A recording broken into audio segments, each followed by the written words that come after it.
Most of us take having a home for granted. We've got a place to go every night, a room with our own bed in it. We've got neighbors, friends, school, a whole world that belongs to us.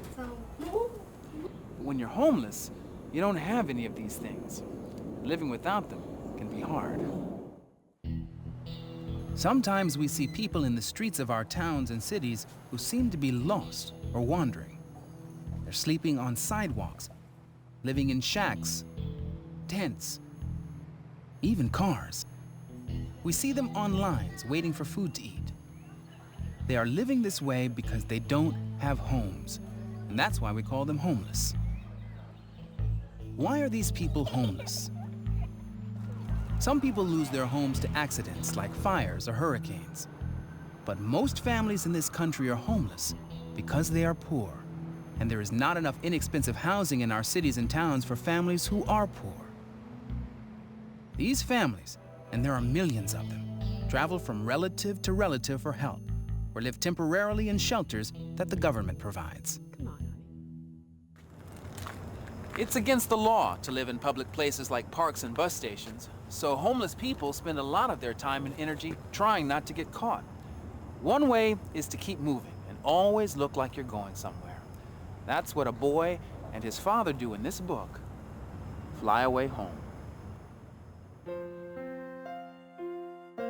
Fly Away Home by Eve Bunting. Illustrated by Ronald Himmler.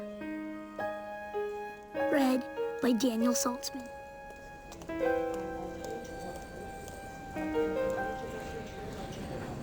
My dad and I live in an airport. That's because we don't have a home, and the airport is better than the streets. We're careful not to get caught.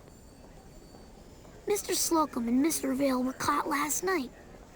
They sang 10 green bottles hanging on the wall. They were as loud as 2 moose bellowing. Dad says they broke the first rule of living here. Don't get noticed. Dad and I try not to get noticed. He and I wear blue jeans and blue t-shirts and blue jackets. We each have a blue zippered bag with a change of blue clothes. Not to be noticed is to look like nobody at all. Once we saw a woman pushing a metal cart full of stuff. Security moved her out real fast. Everything in the airport is on the move. Passengers, pilots, cleaners with their brooms. Jets roar in, close to the windows. Other jets roar out. Everyone's going somewhere, except me and Dad. We stay. Once a little brown bird got into the main terminal and couldn't get out. It threw itself at the glass, fell panting on the floor, flew to a tall metal girder, and perched there, exhausted. Don't stop trying, I told it silently. Don't. You can get out. For days, the bird flew around, dragging one wing, and then it fell in the instant when a sliding door was open and slipped through. I watched it rise. Its wings seemed okay. Fly, bird, I whispered, fly away home. The airport's busy and noisy even at night. Dad and I sleep anyway. In the mornings, we wash up in one of the bathrooms. Strangers talk to strangers. Dad and I, we don't talk to anyone. We buy breakfast at one of the cafeterias. Sometimes, Dad gets me a carton of juice. On the weekends, Dad takes the bus to work. He's a janitor in an office in the city.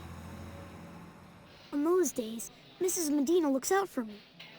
The Medinas live in the airport too, and Denny Medina is my friend. He and I collect rented luggage carts that people have left outside and return them for 50 cents each. If the crowds are big and safe, we offer to carry bags. Get this one for you, lady. It looks heavy. We hope the people give us tips. When Dad comes home from work, he buys us all hamburgers. If Denny and I have had a good day, we treat for pie. But I've stopped doing that. I save my money in my shoe. Dad, will we ever have our own apartment again? I'd like it to be the way it was before Mom died. Maybe we will, he says. If I can find more work, if we can save some money. He rubs my head. I know he's trying all the time to find us a place. He takes newspapers from the trash baskets, and then he goes to the phones. When he comes back, he looks sad and angry. I know he's been calling about an apartment, and the rent's just too high for us.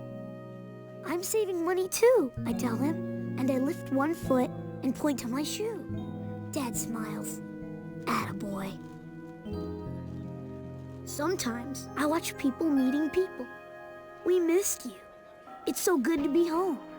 Sometimes I get mad and I just want to run at them and push them and shout, "Why do you have homes when we don't? What makes you so special?" That would get us noticed, all right. Sometimes I just want to cry. I think Dad and I will be here forever. Then I remember the bird. It took a while, but a door opened. And when the bird left, when it flew free, I know it was singing.